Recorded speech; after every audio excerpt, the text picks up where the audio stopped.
ओम शांति। बहुत बहुत धन्यवाद अपनी आदरणीय बहन जिन्होंने मेरे परिचय में बहुत कुछ कह डाला। मैं तो ऐसा ही कहूँगी कि उस सर्वशक्तिवान का हृदय से कितना न धन्यवाद करें जिसने हमारे इस जीवन को, समय और श्वास को अपनी सेवाओं में सफल करने का सौभाग्य प्राप्त कराया। ऐसा ही मन में आता है कि ऐसा सौभाग्य अगर विश्व की सर्व आत्माएं प्राप्त कर लें तो सचमुच कितनी खुशहाली का जगत निर्माण हो सकता है। इसलिए दाता का धन्यवाद है जिसने जो भी अवसर दिया, चाहे बड़ों के साथ रहे उनकी पालना का, या माता पिता के सानिध्य में रहे बहुत कुछ सीखने का, अथवा देश व विदेश में सेवाएं कर बहुत से अनुभव प्राप्त करने का, ये सब अवसर प्यारे बाबा ने हम बच्चों को दिया। इसलिए हर समय हृदय से बाबा का ही धन्यवाद निकलता है और सदा यह चलता है कि जितना समय बाबा दे आपकी सेवाओं में सफल हो जाए, इससे बढ़कर हमारा सौभाग्य कौन सा हो सकता है। अभी मैं विषय की बात पर चलती हूँ कि आज हमें विषय दिया गया कि स्टॉप करना और बहुत जल्दी से फुल स्टॉप लगा देना। वास्तव में देखा जाए, अगर कोई ज्ञान को सही रूप से समझ जाता है तो उसे ये कहने की आवश्यकता नहीं है कि आपको फुल स्टॉप लगा लेना चाहिए। लेकिन जितना जितना ज्ञान की समझ आती चली जाती है उतना समय की कदर आती है और श्वास समय कहीं वेस्ट ना चला जाए, इस पर पूरा ध्यान रहता है। हम सबको हमारे प्यारे बाबा ने ये बता दिया कि बच्चे, ये कलयुग का अंतिम चरण है और सतयुग की आदि की वेला है। ये पुरुषोत्तम संगम युग चल रहा है। इस संगम युग की अनमोल थोड़ी सी घड़ियों में बच्चों को देह अभिमान से निकल देही अभिमानी बनना है। इस थोड़े से छोटे से समय में अपने देह अभिमान के बने हुए संस्कारों से मुक्ति प्राप्त कर देही अभिमानी स्थिति में स्थित हो दैवी संस्कारों को धारण करना है। पूर्व के किए हुए कर्म जो प्राणी को बंधन में बांधे रखते हैं, उन बंधनों से उन्हें मुक्त होना है और भविष्य के लिए ऊंचे पद की प्राप्ति प्राप्त करने के लिए 16 कला संपूर्ण निर्विकारी और संपन्न जीवन प्राप्त करने का इसी समय बच्चों को पुरुषार्थ करना है। घर चलने से पूर्व सबको फरिश्ता बनना होगा और फरिश्ता वही बन सकता है जो डबल लाइट होगा। भय चिंताओं से मुक्त होगा और देही अभिमानी स्थिति जो ज्योतिर्मय स्थिति है, उस लाइट के स्वरूप की स्मृति में स्थिति होगी। आने वाली नई सृष्टि के लिए देवता बनना है, इसलिए स्वयं ही देवता नहीं बनना, लेकिन देव सृष्टि की स्थापना में परिपूर्ण रूपेण योगदान देना है। तो मुझे ही देवता नहीं बनना, लेकिन अनेकों को देवता बनाना भी है। पुराने संस्कारों को बदल दैवी संस्कारों को धारण करना है और किए हुए विकर्मों से वर्तमान समय मुक्ति प्राप्त कर अनेक आत्माओं को मुक्ति और जीवन मुक्ति की राह दिखानी है। मैं कितना ना वर्णन करूं, जब हम इन सब बातों को देखते हैं कि इतना सब कुछ करना है और इतना सब कुछ करने के लिए समय बहुत थोड़ा है और थोड़े समय में संपन्न होना है, तो अटेंशन किस बात का चाहिए कि इस जीवन में समय श्वास वृथा ना जाए। वृथा ना जाने का तात्पर्य मेरा यही है कि जिस बात में सोचने की अभी आवश्यकता नहीं उसे सोचा ना जाए, और जो बात हो गुजरी है उसे सबक सीख कर आगे मुझे क्या करना है उसकी तरफ कदम बढ़ाया जाए। जब तक ये सब चीजें अटेंशन में नहीं रहेंगी तब तक हम फुल स्टॉप लगा नहीं सकेंगे। इसलिए बाबा ने आते ही अपने बच्चों को सब कुछ बता दिया कि बच्चे, मैं नई दुनिया की स्थापना करने आया हूं और तुम बच्चों के सहयोग से नई सृष्टि की स्थापना होगी, और जो बच्चा जितना सहयोगी बनता है उतना ही नई सृष्टि में पद का अधिकारी बनता है। इसलिए हर बच्चे को खुला निमंत्रण है कि जितना उच्च पद प्राप्त करना है तुम बच्चे प्राप्त कर सकते हो। समय इतना ही है। अब एक बात जब मैं समय की कहती हूं कि समय बहुत कम है, कई अज्ञानी लोग भी पूछते हैं कि हम 8 साल पूर्व भी आपके पास आए, तब भी आपका यही शब्द था, समय बहुत कम है। कोई यहां तक कह देते हैं 20 वर्ष पूर्व भी हमने यही बात यहां से सुनी थी कि समय बहुत कम है, और आज भी आप वही कहते हो समय बहुत कम है। और कई बार कई ब्राह्मण बच्चे भी ऐसा सोच लेते हैं या कभी कभी बोल भी लेते हैं कि ये तो बाबा शुरू से कह रहे हैं समय बहुत कम है, लेकिन कम कम कहते भी काफी वर्ष तो बीत गए, अभी भी देखो कितना समय और बीत जाएगा। लेकिन अपने इस संकल्प को स्टॉप करने के लिए अगर हमारे पास उत्तर होता है तो स्टॉप करना अति सहज होता है।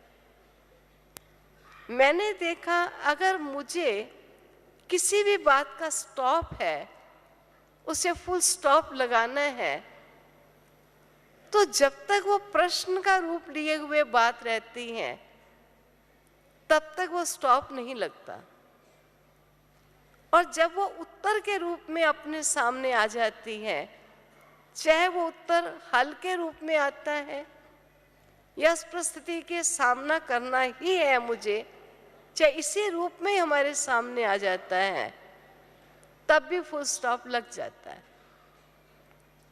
अब मानो बाबा ने आते ही ये शब्द कहा कि बच्चे अगली दिवाली नहीं आएगी। जिन बच्चों ने अपने जीवन को ईश्वरीय यज्ञ में समर्पण करना था, उन्होंने कुछ नहीं देखा और अपने जीवन को प्रभु यज्ञ में समर्पित कर दिया। और ईश्वर के साथ ईश्वरीय कर्तव्यों में उपस्थित हो गए। सचमुच समय बहुत कम है। उस समय भी ये बाबा ने कहा, अगर वो उस समय अपने समय और श्वास को ईश्वरीय यज्ञ में समर्पित ना करते तो उन्हीं के परिवार की बाद की जो हालात है, जो उनकी परिस्थितियां हैं, वो शायद उनको समर्पित नहीं होने देती। इसलिए उनके लिए बड़ा उपयुक्त था कि समय बहुत कम है, जो करना है वो आज ही कर लो। आज हम इतने वर्षों से सुन रहे हैं समय बहुत कम है, ये बाबा के बोल सत्य है। हमने देखा, क्योंकि मुझे भी लगभग 50-55 वर्ष तो हो चुके हैं, उन आत्माओं को जिन्होंने बाबा के ये वर्षन सुने कि समय बहुत कम है, उन्होंने अपने जीवन में जो सेवाएं करनी थी, जो तन मन धन से प्रभु कर्तव्यों में समर्पित होना था, वो बड़े सहज स्वभाव से हो गए। अगर वो समय कम ना समझते और अपना उस समय तन मन धन ईश्वर के यज्ञ में स्वाहा ना करते, तो हम और आप समझ सकते हैं उस समय धन की वैल्यू क्या थी। लेकिन आज उन आत्माओं के करने के पश्चात धन की वैल्यू कितनी ज्यादा हो गई।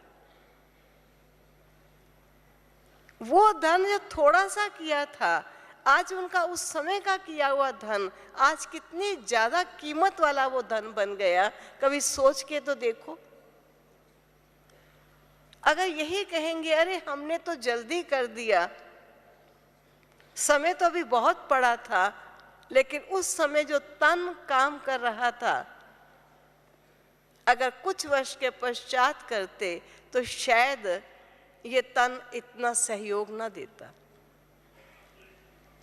उस समय की जो परिस्थितियां थी, उन परिस्थितियों में उन्होंने जो अपना समय लगाया, उस परिस्थितियों से पूर्व जब उन्होंने अपने समय को सफल कर लिया, और अगर कुछ समय ये बात ना ध्यान में रखते कि समय कम है, परिस्थितियां दिनों दिन जटिल होती चली गई, वो अपना समय प्रभु सेवाओं में नहीं दे सकते थे। और मैं देखती हूँ आज भी बाबा वही शब्द कह रहे हैं, बच्चे समय बहुत कम है। आज भी बाबा हम बच्चों को यही कहते हैं, आज के हालात अभी भी आपके फेवर में हैं, आपको सुविधाएं देते हैं। आप अगर योग का खजाना इकट्ठा करना चाहो तो आपके कुछ हालात ऐसे हैं कि आप इकट्ठा कर सकते हो। अगर अपने तन मन धन को सफल करना चाहो, आज कर सकते हो। बच्चे, समय बहुत तेजी से परिवर्तित हो रहा है, और जब वो समय परिवर्तित हो जाएगा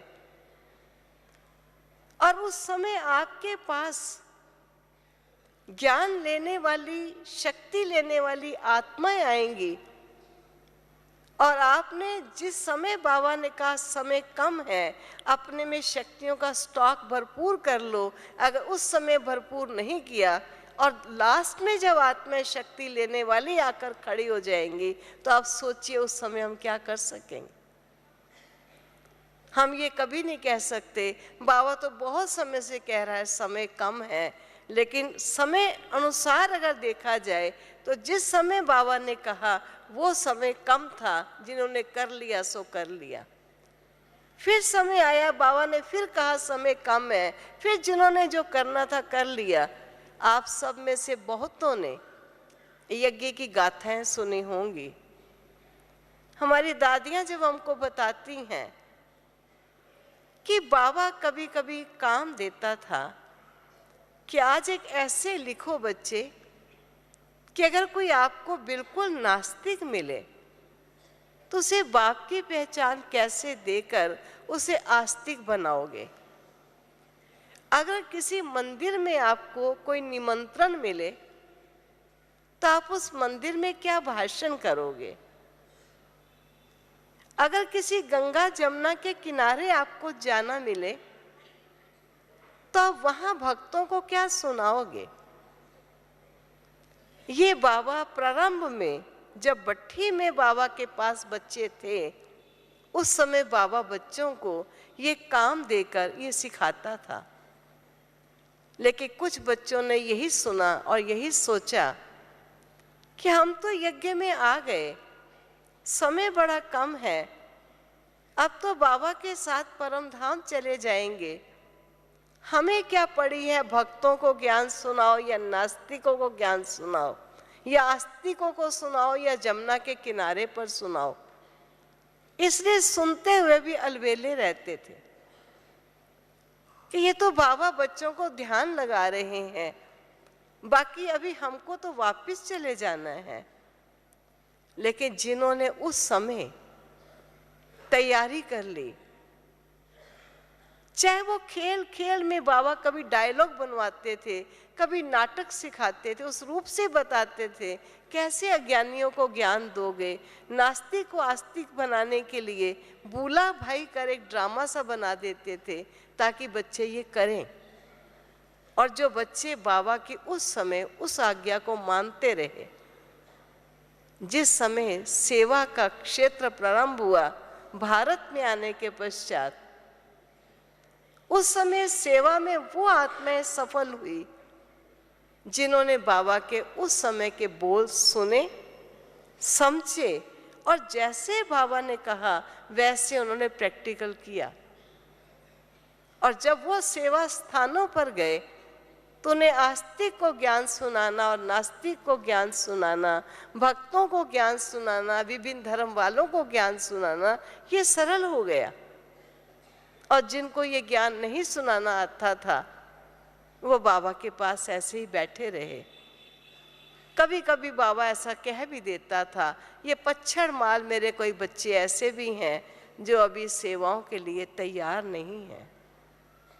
लेकिन ये तैयारी सेवा के समय पर नहीं कराई गई, समय से पूर्व कराई गई। और जिन बच्चों ने ये सोचा बाबा जो कहता है सत्य ही कहता है, हमें वही करना है, और कुछ बच्चों ने अपनी बुद्धि उससे भी ज्यादा लगा ली कि बाबा कह तो रहे हैं, और दूसरी तरफ बाबा कहते सबको घर चलना है, मैं लेने आया हूँ, हम तो बस घर चलेंगे, तैयारी हो चुकी है, बस सब संसार छोड़ दिया, अब भगवान हमको मिल गया, हमें क्या पड़ा है किसी अन्य बातों को सोचने का। तो अपनी बुद्धि चलाई, लेकिन बाबा की बात सुन उसे वहां फुल स्टॉप देकर जो कहा मुझे वही करना है, बस वो हमारी दादियां कहला गई। दादियां तो बहुत थी लेकिन सब उस प्रकार की दादियां नहीं कहलाई। ठीक आज भी हम देखते हैं बाबा हर समय कहते हैं बच्चे समय बहुत कम है, क्या तुम बच्चों को भक्तों की आवाजें सुनाई नहीं देती? दुखी बच्चों के दुख की आवाज क्या तुम बच्चे सुन नहीं पाते हो? बच्चे बाबा से सर्व शक्तियों को प्राप्त कर विश्व की सर्व आत्माओं को योग का साकाश दो। अब आज हम अपने आप से अगर ये पूछें कि बाबा हमको कहता है समय कम है, शक्तियां भरपूर कर साकाश दो, अगर हम इसी बात को फुल स्टॉप देकर जो बाबा ने कहा मुझे इतना ही करना है, क्या होगा, कितना समय और चलेगा, इस समय मुझे और कुछ नहीं सोचना, जो दाता की डायरेक्शन है मुझे केवल उस डायरेक्शन पर चलना है। अगर वो बच्चे बाबा की इन आज्ञाओं को सुनते हुए बाबा के उस कर्तव्य को अपनाकर जीवन में शक्तियों को इकट्ठा करने लगते हैं, ऐसे बच्चे आने वाले समय में या वर्तमान के समय में भी अवश्य सफल होते चले जाएंगे। बाबा ने हम बच्चों को बताया है। बच्चे, बहुत दुख आने वाला है। दुखों की आवाजें आपको परेशान करेंगी। अगर आपने दुखियों को सुखी करने का, अशांत को शांत करने की शक्तियों से अपना स्टॉक भरपूर नहीं किया, तो परेशान और अशांत आत्माओं की आवाजें और उनके समाचार भी आपको अशांत कर देंगे। इसलिए अभी समय है, अपने जीवन को सर्व शक्तियों से भरपूर करते जाओ। कई बार बच्चे सुनते जरूर हैं, और बाबा ने यहाँ तक कह दिया एक बार कि जहाँ बाप से स्वयं के लिए शक्ति लेते हो, वहाँ विश्व की अन्य आत्माओं को शक्ति देने का कार्य करने के लिए अपने पास शक्तियों का स्टॉक जमा करते जाओ। बच्चे, समय आएगा, तड़पती हुई आत्माएं आपके पास आएंगी, आपका रास्ता रोक देंगी, आपको बस जाने नहीं देंगी कि हम जा रहे हैं ज्ञान सुनने। वो कहेंगी पहले हमको कुछ सुनाकर जाइए। आप योग में बैठेंगे, सूक्ष्म में आत्माएं आपके रास्ते में विघ्न डालेंगी, आपको योग नहीं लगाने देंगी। वो जो शांति आपने ली है वो हमको भी दीजिए, ये सूक्ष्म में उन आत्माओं की सूक्ष्म पुकार होगी। ऐसे समय पर अगर आपने बहुत पहले से स्टोर किया हुआ सारा स्टॉक आपके पास नहीं होगा, शक्तियां नहीं होंगी, तो बच्चे कैसे इन आत्माओं की डिमांड को, मांग को पूरा कर इन दुखी और अशांत आत्माओं को अल्पकाल का सहारा कैसे बनोगे? जिस पर मैं एक छोटी सी कहानी मैगजीन में ही आई थी, आप में से शायद बहुतों में पढ़ी भी हो। बहुत अच्छा एक आया, जो राजनीतिक नेता थे, उनके विषय में एक कहानी लिखी हुई थी कि सरदार वल्लभ भाई पटेल, इनकी कहानी थी कि फौजदारी के बहुत बड़े नामी ग्रामी वकील थे। कहते उनके पास एक केस ऐसा आया कि अगर वो केस हारता है तो उस प्राणी को फांसी हो सकती है। और ऐसा केस वल्लभ भाई पटेल के पास आया। कोर्ट में उस बात की बहस चल रही थी जज के सामने, और वकील खड़े अपनी बात कह रहे थे। जब उनकी बहस चल रही थी, उस समय किसी ने लाकर उनके हाथ में, कहते, टेलीग्राम पकड़ा दी। उन्होंने टेलीग्राम को जल्दी से देखा और पॉकेट में डाल लिया, क्योंकि पहले एक ऐसा समय था कि टेलीग्राम किसी को तभी आती थी जब कोई बहुत ही ऐसी घटना हो गई या होने वाली हो। और जब उनका कार्य पूरा हुआ, घर की तरफ रवाना हो रहे थे, तो किसी कोलीग वकील ने उनसे पूछा, सब सुख तो है, आपकी टेलीग्राम आई थी आपके हाथ में उस समय। तो उन्होंने फौरन बोला कि मेरी पत्नी ने शरीर छोड़ दिया, उसकी टेलीग्राम थी। तो उन्होंने कहा, आप तो वैसे ही बहस करते रहे, उस केस को लीड प्लीड करते रहे, आपने तो एक सेकंड भी चुप नहीं किया। तो उस समय पटेल जी ने यही कहा कि वो मरने वाली तो मर गई, उसके लिए तो मैं कुछ नहीं कर सकता, लेकिन जिस केस को मैंने लिया हुआ था, अगर मैं उसके लिए बहस ठीक ना करता तो वो चला जाता। इसलिए उसको बचाना मेरा उस समय ज्यादा फर्ज था। जो हो चुका वो तो हो ही चुका है। सोचिए, एक साधारण इंसान भी महत्व को समझते, किस बात को कब महत्व देना है। बहुत बड़ी घटना हो गई, पत्नी शरीर छोड़ जाए और अचानक टेलीग्राम हाथ में है, लेकिन वो अपने केस की तरफ ध्यान है कि इस मुलजम को मुझे बचाना है। बाबा हम बच्चों को कहता है, छोटी सी बात हो जाती है, छोटी सी बात, चिंतन चल रहा है, सोचता नहीं प्राणी कि अंतिम क्षण बताकर तो आएगा नहीं। और बाबा के ये बोल हैं, अंत मते सो गते, और हर क्षण ये समझो ये मेरा अंतिम क्षण है, अगला क्षण है या नहीं है ये कुछ मालूम नहीं। जब इतने तक बाबा ने हम बच्चों को बता दिया तो कोई बात हो भी जाती है, मान लीजिए, और उसका खूब चिंतन चलता है। कभी कभी चिंतन चलते हुए ये कह देते हैं कि भाई हमारी बात कोई बड़े सुनते नहीं हैं, फैसला करते नहीं हैं, इसलिए हमारा ये चिंतन चलता है। अगर बड़े फैसला नहीं करते और आपका चिंतन चल रहा है और फैसला कर सकते हैं लेकिन करने के बावजूद भी वो नहीं कर रहे, तो क्यों नहीं ये समझा जाए कि कुछ मेरी भोगना का समय है जो मुझे भोगना ही है, इसलिए निर्णय नहीं मिल रहा है। और सचमुच जब मैंने कर्म किया था तो क्या बड़ों से मैंने पूछकर कर्म किया था कि ये कर्म करूं या ना करूं? तब तो हमने स्वेच्छा से कर्म कर लिया, और जब किसी कर्म की भोगना आती है तो हम दोष डाल देते हैं कि फलां इसका निर्णय नहीं दे रहे, इसलिए मुझे संकल्प चलते हैं। लेकिन जब भोगना का समय पूरा हो जाएगा सब निर्णय भी ठीक हो जाएगा।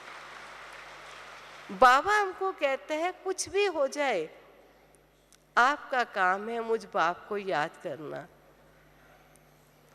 जब देह अभिमान से किए हुए कर्म है और देही अभिमानी स्थिति से किए गए कर्मों में आपको फल और बल की प्राप्ति होगी। इसलिए बच्चे, किसी पर दोष डालकर अपने चिंतन को चलाना ये सत्यता नहीं। चलो कभी कभी कोई कह देता है इस जगत में निर्णय नहीं है, लेकिन कभी कभी अपने परिवार में भी निर्णय नहीं मिलता। हम स्वयं से पूछें और ऐसा कह देते हैं, हमारे संकल्प तभी चलते हैं क्योंकि डिसीजन किसी बात का न्याय नहीं होता है। निर्णय नहीं, न्याय नहीं, तो जरूर संकल्प तो चलेंगे ना।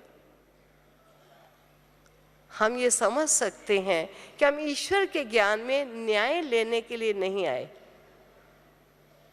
हमको मालूम है कि तामसिकता का संसार है और तमोगुण का वातावरण है, जिसमें अन्याय और न्याय ना होना ये स्वाभाविक चीज बन चुकी है। हम ईश्वर के ज्ञान में कब क्यों आए? मुझे सतोगुणी बनना है। हम जिस लक्ष्य को लेकर आए उस लक्ष्य को हम विस्मृत हो जाते हैं। हम न्याय लेने नहीं आए, लेकिन हम सतोगुणी बनने आए हैं, और जब हम सतोगुणी बनेंगे तो अन्याय का जगत ही बदल जाएगा, अन्याय होगा नहीं। इसलिए फुल स्टॉप लगाना सीखना जरूरी है। कहाँ बात को विराम देना है, कहाँ अर्ध विराम देना है, चलो अभी नहीं, कुछ समय बाद हो जाएगा। लेकिन चिंतन कितना चलाते हैं और फिर कहते हैं क्या करें, पता नहीं, हमने कोई पाप तो किया नहीं, किसी को धोखा नहीं दिया, कोई चोरी नहीं की, कोई गलत काम नहीं किया, फिर भी ना जाने हमें जीवन में कई प्रकार के कष्ट क्यों मिलते। कभी कभी कई मनुष्य आत्माओं को, बाबा के बच्चों को भी मन में संकल्प चलते, हमें कष्ट क्यों मिलता है। सोचो, कर्म क्षेत्र पर कोई भी किया गया कर्म वृथा नहीं जाएगा। अच्छे का अच्छा फल मिलेगा, बुरे का बुरा फल मिलेगा। अब हम कहते हैं हमने कुछ ऐसा किया नहीं, हमको कष्ट क्यों मिलता है? कई बार हम अपने सूक्ष्म कर्मों को जान नहीं पाते।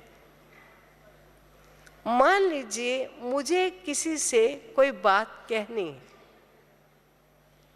और 10-15 लोग और भी खड़े हैं, लेकिन मेरी बात केवल एक विशेष व्यक्ति से ही है। मैं उस व्यक्ति विशेष से बात इतना ऊंचा, इतनी जोर से करती हूं कि सभी का ध्यान मेरी बात सुनने में चला जाए। जिससे करनी वो तो सुन ही रहा है, लेकिन जिनका कोई कनेक्शन नहीं वो भी सुन रहे। अब हम सोचें, हमने कोई चोरी तो नहीं की दुनिया में, लेकिन हम बिना मतलब के किसी के समय को चुरा रहे हैं। कभी इस बात पर हमने अटेंशन दिया है कि जिनका मेरी इस बात से कोई संबंध नहीं, मैं इतना ऊंची बोलकर अपनी बात उस व्यक्ति से करना चाहती हूँ जिससे मेरा संबंध है, और अन्य सबका अटेंशन मेरी बात की तरफ डाइवर्ट हो रहा है। वो उस बात को सुनने के लिए सब अपना टाइम दे रहे हैं। कहा गया है धन चोरी हो जाएगा फिर कमा के बढ़ा सकते हैं, लेकिन समय चला जाएगा वापस नहीं आता। क्या ये चोरी नहीं है? कई बार ऐसा होता है, हम किसी की चीज उठा लेते हैं जरा देखने के लिए बिना बताए, और फिर जो उसकी चीज जहां रखनी चाहिए वहां पुनः रखते भी नहीं, कहते याद भूल गया। उठा ली पहले बिना बताए, फिर रखनी थी रखी भी नहीं। अब जिस प्राणी की वो चीज थी, जब उसे आवश्यकता आई तो वो अपनी उस चीज को ढूंढ रहा है और कुछ समय उसका जा रहा है। आप ये सोचिए, हम दूसरे प्राणी के व्यर्थ के संकल्प चलवा रहे हैं, किसी का समय ले रहे हैं, क्या ये हमारा दोष नहीं है? छोटी छोटी बातों पर हम कई बार अटेंशन नहीं देते, और वो अटेंशन ना देने के कारण सूक्ष्म पाप हमारे बनते रहते हैं, और सूक्ष्म पाप हमें कई रूपों से दंड देते हैं। हम ये समझते हैं हमने कोई चोरी नहीं की, मारा नहीं, काटा नहीं, मोटे रूप से तो नहीं किया, लेकिन सूक्ष्म भी तो बहुत कुछ कर लेते हैं। और कई बार हम भाई ज्यादा ताली नहीं बजाओ, लास्ट में बजा लेना बजानी होगी तो।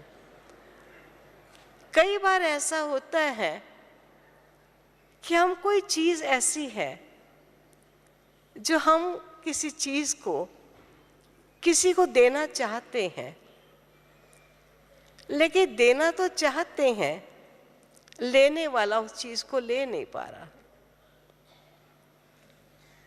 अब मेरे किसी न किसी बात में व्यर्थ के संकल्प चलते हैं, आगे से इस प्राणी को मुझे ये देना ही नहीं है। मैंने बोला नहीं उसको, लेकिन अपने अंदर से डिसीजन हो रहा है कि मैं ये दे रही हूँ, ये ले नहीं रहे, आगे से मैं इनको दूंगी नहीं, कभी नहीं दूंगी। कोई व्यक्ति बड़ा खराब कर्म कर रहा है और मेरे मन में आता है ऐसे व्यक्ति को तो खत्म कर देना चाहिए। ऐसे व्यक्ति जिंदा रह के संसार को दुख देते हैं, इनको तो खत्म ही कर देना ज्यादा अच्छा है। अब ना मैं खत्म कर रही हूं, ना मेरा ऑर्डर कोई मानने ही वाला है, लेकिन मैं अपने मन ही मन कई प्रकार के व्यर्थ के चिंतन कर, व्यर्थ की सोच, विकृत सोच को बनाए हुए अपने संकल्पों को कॉमा या फुल स्टॉप नहीं लगाती। और जब इस प्रकार के सूक्ष्म, क्योंकि कोई कर्म मनुष्य कर्म इंद्रियों से करता है, लेकिन पहले हर संकल्प आता है, संकल्प के पश्चात हम कर्म इंद्रियों से कर्म करते हैं। तो कभी कभी हम संकल्प तक अपने कर्मों को आधारित रखते हैं, उन्हें कर्म इंद्रियों द्वारा नहीं करते, लेकिन संकल्प के द्वारा तो हमने बहुत कर्म कर लिए, और वो कर्म किए जो कर्म करने नहीं चाहिए। किसी को दुख देने का कभी सोचते हैं, कभी किसी को धक्का दे दें इसका सोचते हैं, कभी ये व्यक्ति तो ना होना ही अच्छा है उसका सोचते हैं। आप सोचिए, जो आपने संकल्प से कर्म किया उसके भोगना भी कई बार बड़ी सूक्ष्म रूप से मिलती है। कईयों की शिकायत सुनते हैं कि बैठे बैठे कभी कभी मन इतना उदास हो जाता है, ना किससे बोलने को दिल करता है, ना कभी खाने को दिल करता है, दिल चाहता है कहीं एकांत तो शांत में जाकर बैठ जाए। पता नहीं ऐसा क्यों हो जाता है। कई बार कई कह देते हैं मेरा तो दिल रोने को करता है, कभी कभी बात कुछ नहीं है लेकिन रोना आता है। वास्तव में हमारे बहुत से किए हुए ऐसे कर्म होते हैं जो सूक्ष्म रूप से हम दंडित होते। हम अपने सूक्ष्म संकल्पों को चेक नहीं करते। ये संकल्प सुखदायी है, वातावरण में शांति, प्रेम, शक्ति और पवित्रता को फैलाने वाले हैं, या ये संकल्प वातावरण को प्रदूषित करने वाले।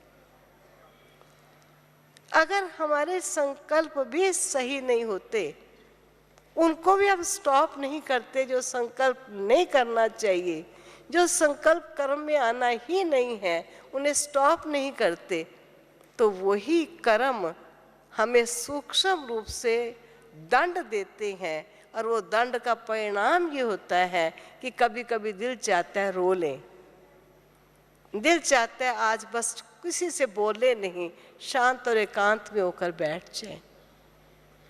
ये एक प्रकार का दंड होता है। इसलिए बाबा बच्चों को कहता है, बच्चे अगर कोई भी आपका चिंतन चलता है तो श्रेष्ठ चिंतन से अपने व्यर्थ चिंतन को परिवर्तित करो। जितना जितना श्रेष्ठ चिंतन चलेगा, व्यर्थ चिंतन उतना ही स्टॉप होता जाएगा, और एक समय आएगा कि श्रेष्ठ चिंतन से आपके आसपास इस कदर एक आरा, एक प्रकाश का, एक लाइट का ऐसा स्वरूप बन जाएगा कि किसी के नकारात्मक संकल्प भी आपको टच नहीं करेंगे, चाहे कौन क्या और कैसा भी है। और अगर आप में कोई नकारात्मक संकल्प चलते हैं और किसी अन्य के कारण चलते हैं कि फलां व्यक्ति ठीक नहीं है, और उस व्यक्ति के विषय में आपके मन में कुछ नेगेटिव थॉट्स आते रहते, आप ये सोचो वो नेगेटिव थॉट्स आप तक सीमित नहीं रहेंगे, वो वातावरण में जरूर जाएंगे। और नेगेटिव संकल्प दूसरों की नेगेटिविटी को खींचेंगे। जैसे कई कपड़े ऐसे होते हैं कि धूल मिट्टी अगर सड़क पर भी पड़ी हुई होगी तो वो धूल मिट्टी को जरूर खींच लेते। सारी साड़ी कई बार देखते नीचे से गंदी हुई पड़ी है, क्योंकि हम किसी ऐसे स्थल पर गए जहाँ मिट्टी थी, साड़ी ऊंची थी, लेकिन मिट्टी को उसने खींच लिया। ठीक ऐसे ही बाबा भी हम बच्चों को कहते हैं, अगर आपके अंदर कोई नेगेटिव संकल्प चलते हैं तो नेगेटिव संकल्प इधर उधर के नेगेटिव संकल्पों को खींचते हैं और आपके नेगेटिव की मात्रा बढ़ती चली जाती है। और वो नेगेटिव को बंद करने के लिए अगर आप किसी को बताते हो कि ये संकल्प मेरे चलते हैं, और वो आपको कुछ ज्ञान की बात बता भी दे, तो आप ये कहेंगे मालूम तो मुझे भी है कि ये नेगेटिव हैं, ये नहीं चलने चाहिए, लेकिन स्टॉप नहीं हो रहे। कारण क्या हुआ कि हमने नेगेटिव की मात्रा इतनी बढ़ा ली कि उसने इधर उधर से नेगेटिव खींचना शुरू कर दिया और काफी ढेरी लग गई। जैसे किसी जगह पर कूड़ा पड़ा हो, घर की सफाई की, और किसी ने घर का सारा कूड़ा कहीं डाला, दूसरी माता भी अपने बच्चे को कहती है बेटा ये कूड़ा बाहर फेंक आओ, और कहाँ फेंक आऊं, कहती वहां कूड़ा पड़ा है ना, वहां तुम फेंक आओ अपना कूड़ा भी।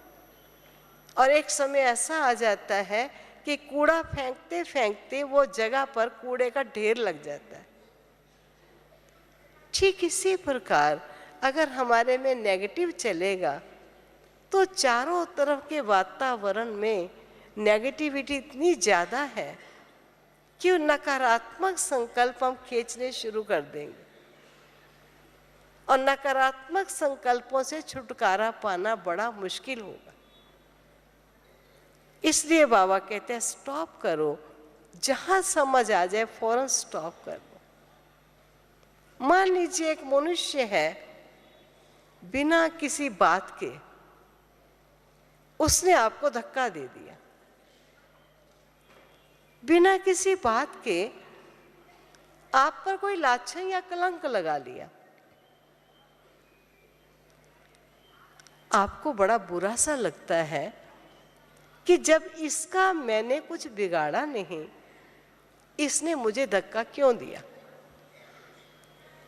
अब इससे बात की जाएगी, ठीक किया जाएगा, इसने धक्का दिया क्यों, मैंने इसका कुछ ऐसा नहीं किया, इसने मेरे ऊपर लाछन या कलंक क्यों लगाया।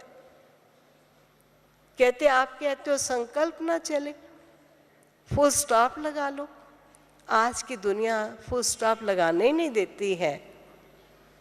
ऐसी ऐसी बातें व्यापार व्यवहार संसार समाज परिवार में हो जाती हैं कि हम उन्हें स्टॉप करना चाहे तो स्टॉप हो नहीं पाती, क्योंकि व्यर्थ का अगर कोई हमसे बदला निकालता रहे या कोई कलंक लगा दे या कोई राह जाते धक्का दे दे, तो सोचिए हमें संकल्प नहीं चलेंगे। इंसान है हम, पत्थर की मूर्ति तो नहीं। लेकिन बाबा ने बड़ा सुंदर तरीका हमें बताया फुल स्टॉप लगाने का। बाबा ने कहा मान लीजिए आप किसी जगह जा रहे हो, अचानक एक गाय ने पीछे से आके आपको मारा सींग और आप गिर गए। आप क्या करेंगे, गाय से लड़ाई करेंगे कि तेरा मैंने कुछ बिगाड़ा नहीं, तुमने मुझे सींग क्यों मारा, ये बता, जाइए जरा झगड़ा कीजिए। बाबा कहते हैं आज इंसान में इंसानियत नहीं रही, तामसिकता आ चुकी है, इसलिए बच्चे इंसान तो हैवान से भी बदतर बन चुके। तो जब हमको भगवान ने बता दिया कि इंसान किस गति तक पहुंच चुका है, तो हम इंसान को सोच सोच कर अपने संकल्प समय और श्वास को वृथा करते हैं, अपनी शक्तियों को क्षय करते हैं। तो विचार कीजिए हम श्रेष्ठ और महान कैसे बन सकेंगे। आप लेकर कुछ चीज जा रहे हो हाथ में, अचानक चील आई और ईगल ने आकर झपट्टा मारा और आपके हाथ से सारी चीज ले गई। आप कहेंगे हे चील मैंने तेरा क्या बिगाड़ा था, तो मेरी ही चीज को क्यों ले गई। बाबा हम बच्चों को कहते हैं बच्चे ये संसार कांटों का जंगल बन चुका है, और जंगल में हिंसात्मक पशु पक्षी होते हैं। स्वयं का बचाव करना होता है, ना कि उनका चिंतन करके उनसे झगड़ा करना होता है।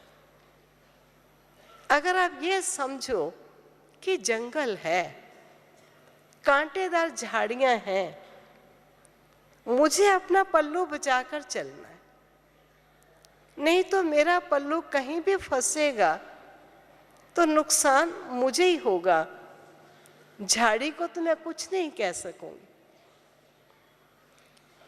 आज इंसान पशुवत जीवन जैसे जीने लग गया है, और अगर किसी का पशुवत व्यवहार देखते हैं तब उनके उस व्यवहार से दुखित होकर चिंतन चलाएं और उस सोच कर ये कहें कि हम कोई पत्थर की मूर्ति थोड़ी हैं। बाबा कहते हैं जो बात है वो बात से बात कर लो, वो मना नहीं, ताकि अन्य भी गलत रास्ते से बचकर सत्य रास्ते पर आ जाए। लेकिन बात करते समय अपनी सो की स्थिति को खराब ना होने देना। याद रखना ये जंगल है, कांटों की झाड़ियां हैं, हिंसक पशु पक्षी हैं, कोई भी किस समय भी कैसा भी आक्रमण कर सकता है।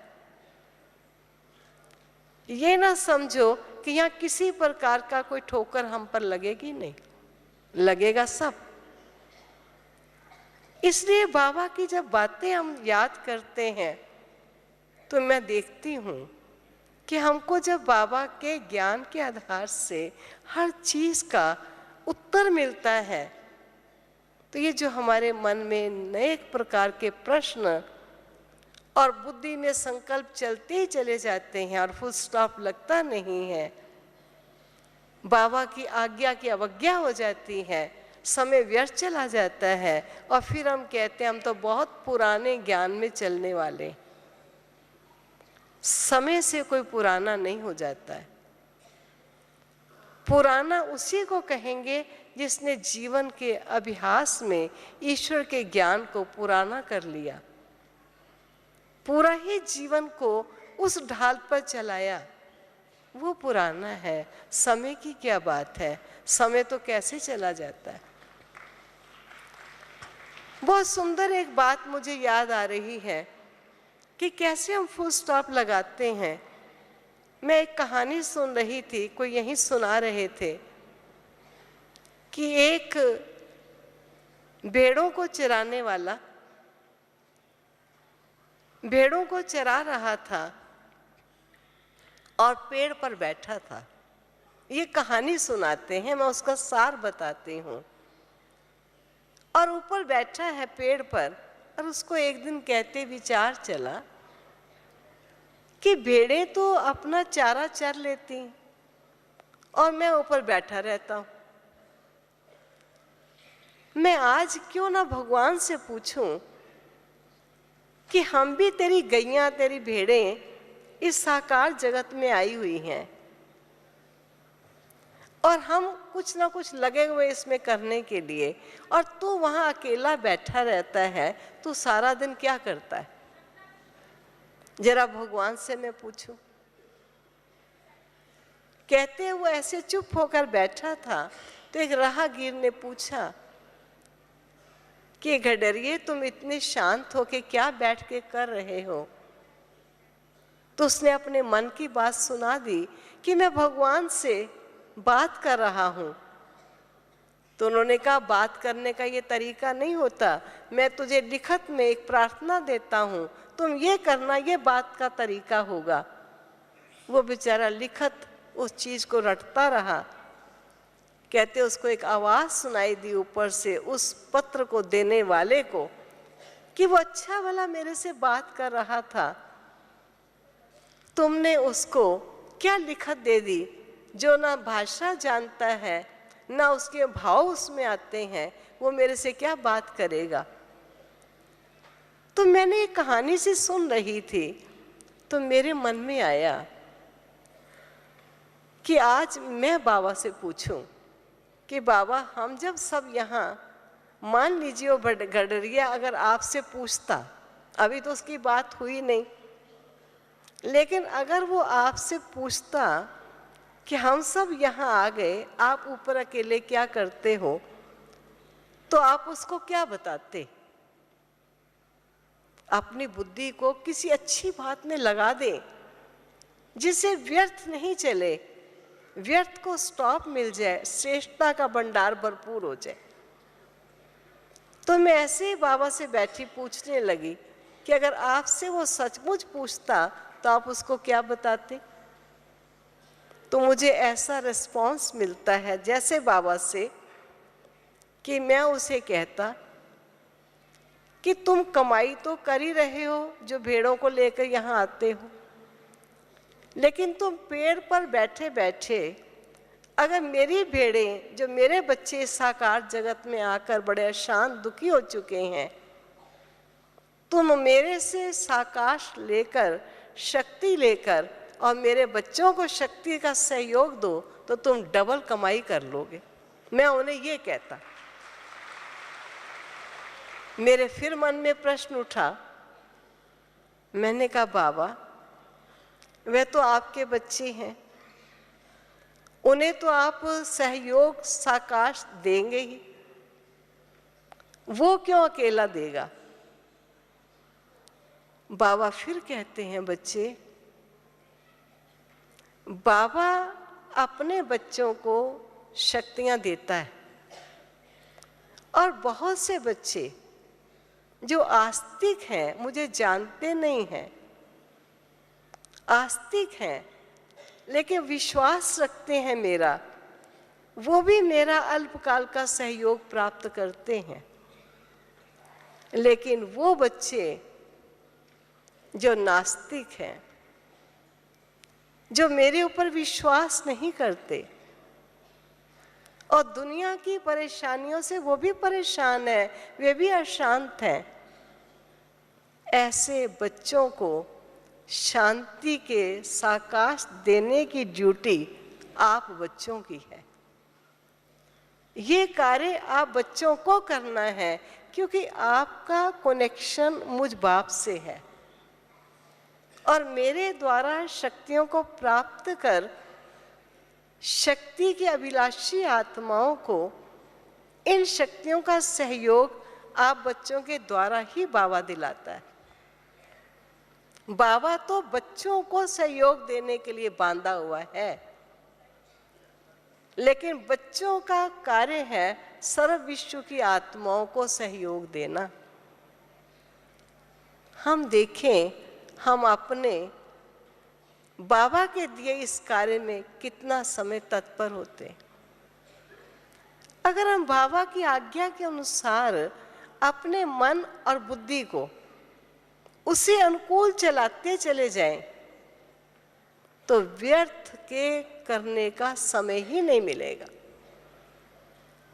व्यर्थ का समय उन्हें ही मिलता है जिन्हें समर्थ प्यारे बाबा के बोल या तो विस्मृत हो जाते हैं या समर्थ बाबा के उन बोल को प्रैक्टिकल स्वरूप में नहीं लाते हैं, तो किसी न किसी अन्य चिंतन, किसी न किसी अन्य बातों में चले जाते हैं। इसलिए अगर अपने संकल्पों पर स्टॉप देना है, जो बाबा ने कहा वैसा ही कर। मान लीजिए कोई सामने खड़ा बहुत क्रोध कर रहा है, बहुत क्रोध कर रहा है। अगर आप सुनते चले जाएंगे लगातार तो आपको भी क्रोध आने की संभावना है। लेकिन बाबा ने हमको क्या बताया? बच्चे, अगर कोई सामने क्रोध कर रहा है, वो तेरे मुख रूपी दरवाजे पर नॉक कर रहा है कि तू मुख रूपी दरवाजा खोल।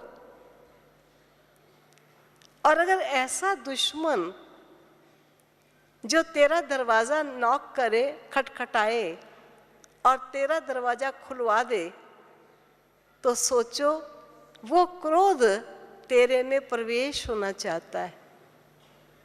और वो अकेला प्रवेश नहीं होगा, उसके साथ उसकी सेना सारी अंदर प्रवेश हो जाएगी।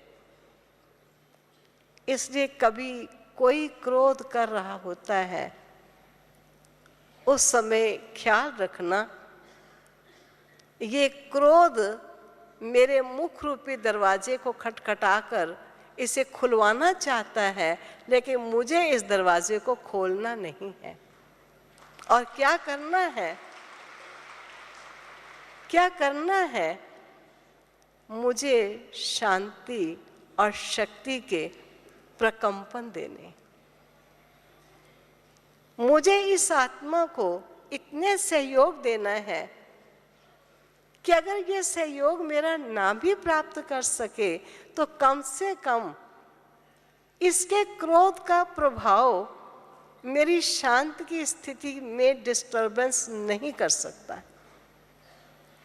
कई बार हम किसी अन्य के व्यवहार को, अन्य के स्वभाव को, अन्य के संस्कारों को देखकर अपने व्यवहार, अपने स्वभाव और अपने संस्कारों को परिवर्तित कर देते हैं। भूल जाते हैं कि मेरा वास्तव में स्वभाव कौन सा है।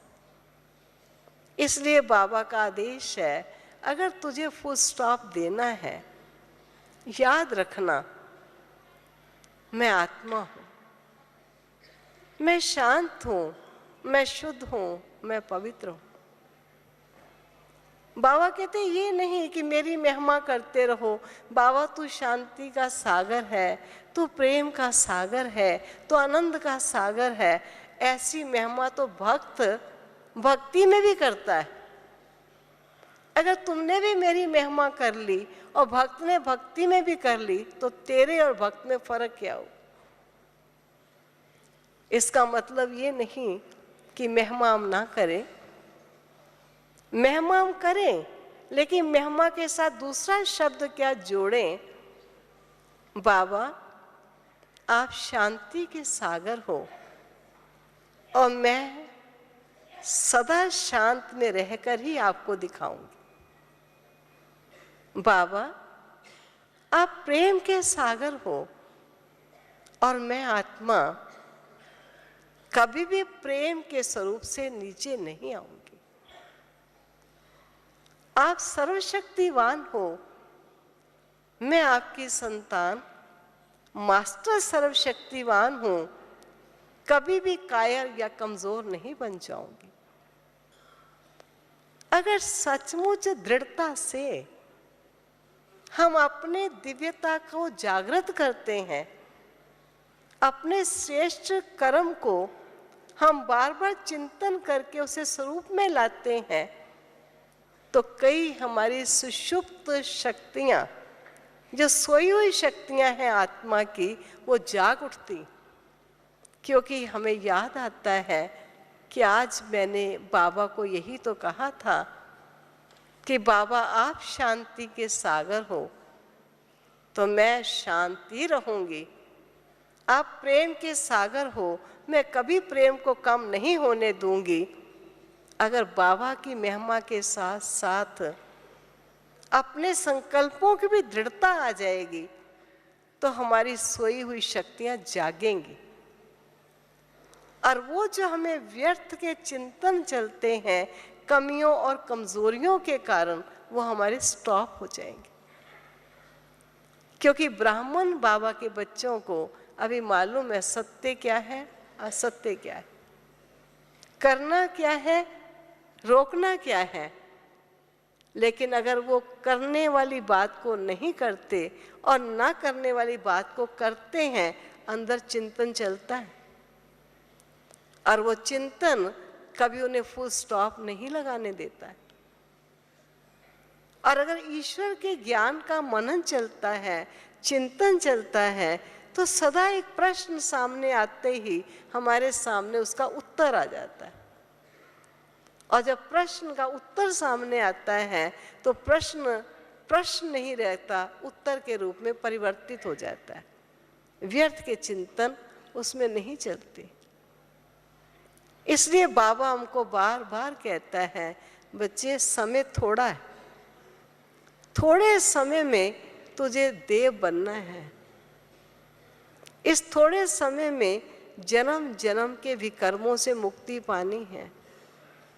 इस थोड़े समय में सारे विश्व की आत्माओं को संदेश पहुंचाना है।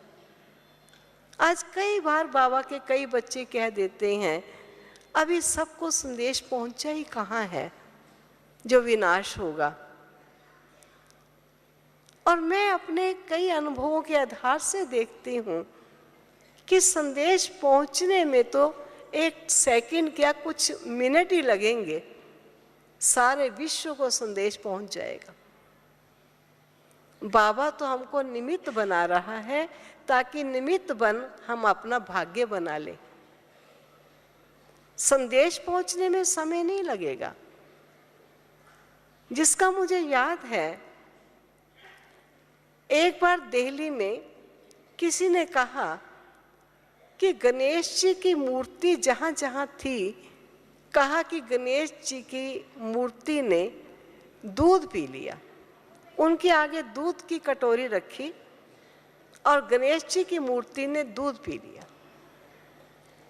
हमें इंडिया से फोन आया कि देखना आपके पास कोई गणेश जी की मूर्ति हो तो आप भी कटोरी में उनको दूध पिलाना, देखो पीते हैं। इतने में वहाँ एक तंदूर रेस्टोरेंट थे रशिया में, उनका फोन आया कि दीदी आप लोगों के पास गणेश जी होंगे, आप गणेश जी को दूध पिलाओ। मैंने पिलाया, वो दूध पी गए।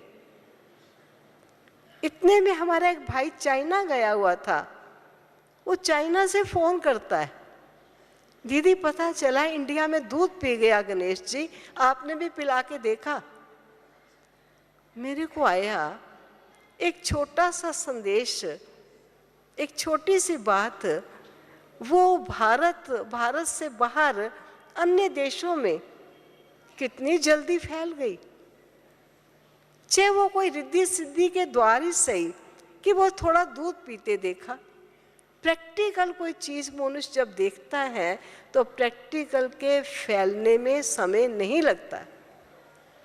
इसलिए बाबा हम बच्चों को बार बार कहते हैं, बच्चे अभी अपने चेहरे और चलन से बाप को प्रत्यक्ष करो। ज्ञान से प्रत्यक्ष करने में कंट्राडिक्शन हो सकती है, कोई आपकी बात को मानेगा, कोई नहीं भी मानेगा, लेकिन बाप का विश्व भर में जो संदेश जाएगा वो आप बच्चों के चलन से और चेहरे से जाएगा। ये संदेश बहुत जल्दी फैलेगा। और हम देखते हैं भारतवर्ष में ऐसी बहुत सी जगहें हैं, बहुत से रस्मों रिवाज हैं कि कुछ दिन देवियों के आते हैं तो देवियों के भक्त वहाँ देवियों की मूर्तियां बना देते। मूर्तियां बनाने के पश्चात लगभग 2 दिन ढोल ढमक्का बजा बजा के वो देवियों को आवाहन करते। और जब 2 दिन के पश्चात वो उनको प्रतिमा नहीं देखते, देवी को, रियल देवी माँ है अब हमारी, और बस उनके सामने मूर्ति बनाने वाला भी झोली पसारता है, माँ मेरी झोली में कुछ डाल दे, तो प्राण प्रतिष्ठा करते हैं पत्थर की प्रतिमाओं में। और बाबा हम बच्चों को कहते हैं रोज सुबह उठो और उठ करके अपने उस स्वरूप को जो देव स्वरूप था आपका, उसका आवाहन करो और अपने उसी स्वरूप में चलते फिरते उठते बैठते सोचते बोलते उस स्वरूप में रहो। तो बच्चे आपका चलन और चेहरा बाप को प्रत्यक्ष जल्दी करेगा। ओम शांति।